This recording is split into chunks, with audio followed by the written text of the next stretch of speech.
نحمده ونصلي على رسوله الكريم أما بعد قال الله تعالى في القرآن المجيد أعوذ بالله من الشيطان الرجيم بسم الله الرحمن الرحيم إنما يخشى الله من عباده العلماء صدق الله العظيم. اسٹیج پر جلوہ افروز حضرات علماء کرام، زعماء قوم و ملت اور حاضرین جلسہ،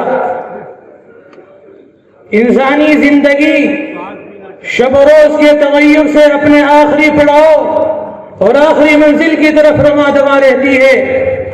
انہی ایام کے کچھ لمحات انسان کے لیے فرحت و شادمانی کا باعث ہوتے ہیں، اور کچھ لمحات ڈھیر سارے ہموم و غموم کے ساتھ انسان کی روح کے لیے پسمردگی کا سامان بن جاتے ہیں.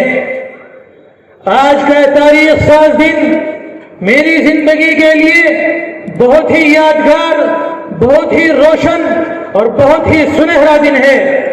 اور کیوں نہ ہو، آج میں اپنے خوابوں کو تعبیر کے حسین پیرائے میں ڈھلا ہوا دیکھ رہا ہوں.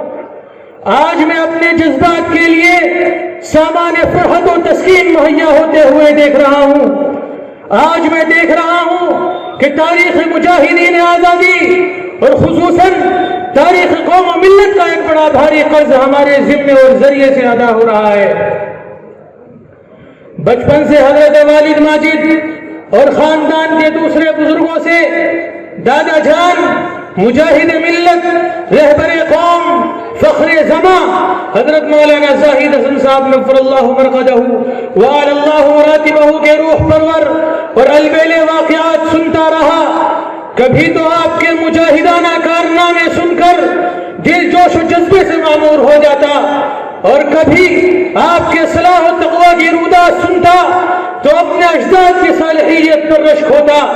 کبھی تو آپ کی فراست و دانائی دل کو بحر محبت میں غلطہ کر جاتی، اور کبھی آپ کے ساتھ پیش آمدہ دل سوز و دلدوز واقعات قلب کو بے چین و بے قرار کر جاتے. سامعین دی وقار، ایک شخص تھا جس کے بارے میں اکابر کا ماننا ہے کہ وہ پیدائشی ولی تھا. اس کی جوانی بے دور تھی، وہ نو عمری کے ایام میں فکر و توس سے معمور دل لگتا تھا. جن ایام میں لوگ اپنی ذاتی حدود سے باہر نہیں نکل پاتے، ان ایام میں وہ اپنی قوم کی اصلاح کی تدبیریں سوچتا تھا. وہ سینکڑوں بیگھے اراضی کا مالک اگر چاہتا تو دولت و ثروت میں بہت نام کما سکتا تھا، لیکن وہ پیون زدہ کپڑے پہن کر گلی کوچوں میں گشت کرتا اور اللہ کے غافل بندوں کو اللہ سے جوڑتا تھا. وہ اپنی قوم کو زیور تعلیم سے آراستہ کر دینا چاہتا تھا، اور وہ اس کے لیے دن رات کوشاں رہتا تھا. اس نے جہالت کے گھٹا ٹوپ اندھیروں کو نور تعلیم کے قمقمہ میں تبدیل کر دیا. اس نے مدارس کا ایک ایسا وسیع جال بچھایا کہ آج نظر آنے والی دینی چہل پہل اس کی شبانہ روز محنتوں کا ثمرہ ہے. اگر وہ اسباب تعیش اختیار کرتا تو شاید کوئی اس کا مقابل نہ ہوتا، مگر دین کا وہ سپاہی قلعہ اسلامی کی حفاظت اور اہل اسلام کے دینی رہزنوں اور اسلام کے لٹیروں سے حفاظت کے لیے اپنی سواری پر سوار اور اسلحے سے مزین ہو کر بستی بستی جا کر راتوں کو پہرا دیا کرتا اور خالد و زرار کا نمونہ پیش کرتا. اسے اپنی قوم کی محبت کبھی تو جمنا کو تیر کر پار کرنے پر مجبور کرتی، اور کبھی وہ پیدل پہاڑی علاقوں میں آباد مسلمانوں کے گاؤں گاؤں میں پہنچتا اور ان کو اپنے مالک کی طرف آنے کی دعوت دیتا. حضرات، آپ جانتے ہیں وہ دن بھر سفر کیا کرتا، ایک جگہ سے دوسری جگہ پہنچتا، بعد عشق و محبت اور نور ایمان و معرفت لوگوں میں تقسیم کرتا ہوا اپنے مشن میں مصروف رہتا. کسی نے کچھ خاطر تواضع کر دی تو زہ نصیب، ورنہ تو بھوکے پیٹ اپنی مشن کی تکمیل میں لگا رہتا. 2-4 وقت کا فاقہ اس کے عزم کی چٹان کے سامنے کبھی نہ ٹھہر سکا. حضرات یہ یوپی کی سرحد سے گزرنے والی جمنا آج بھی شاہد ہے کہ اس دیوانے نے اپنی قوم کی فکر اور اپنی قوم کی فلاح و بہبود کی خاطر اس کے سینے کو تیر کر چاک کیا اور اسے پار کر کے جمنا کے اس پار کے لوگوں کو فیضان معرفت اور باد عشق و محبت کا جام پلایا ہے۔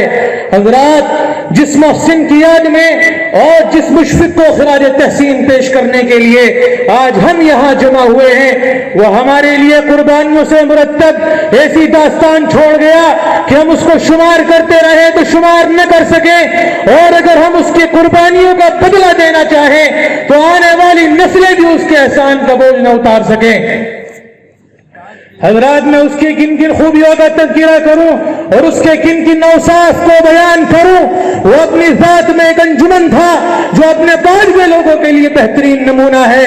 حضرات وہ مدارس کا بانی، مدرسے کا مدرس، حدیث کا استاد، زمانے کا مجاہد، قوم کا مصلح اور مفکر، میدان سیاست کا شہسوار، خانقاہ کا صوفی، غزے کے علماء دیوبند کا عملی ترجمان اور حقیقی معنی میں نبی کا وارث تھا۔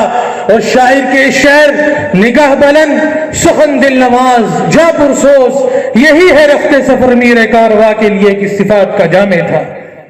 اللہ رب العزت ہمیں اس کے راستے کا اتباع نصیب فرمائے اور اس کے کھینچے ہوئے خطوط کو مشعل راہ سمجھ کر ان پر چلنے کی توفیق عطا فرمائے۔